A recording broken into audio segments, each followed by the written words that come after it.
ఇది తెలుస్తుంది మీకు ఒకసారి.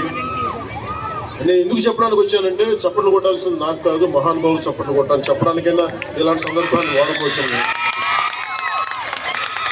ఆంధ్ర విశ్వవిద్యాలయం శతాబ్ద కాలం ఈ ఆంధ్ర విశ్వకళా పరిషత్లో చదివిన ఎంతో మంది చరిత్రలో నిలిచారు. ఇదే విశ్వవిద్యాలయంలో విద్యాభ్యాసం చేసిన ఉపరాష్ట్రపతి గారు ఉన్నారు.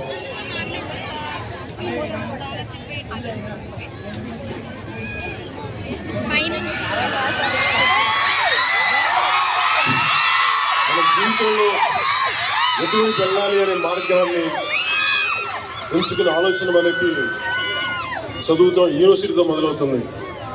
కానీ ఆ గమ్యాన్ని ఎలా చేరుకోవాలని మనం స్వశక్తితోనే మనం నిర్ణయించుకోవాలి. మీరు కేవలం ఈ విశ్వవిద్యాలయం విద్యార్థులు మాత్రమే కాదు, మీరు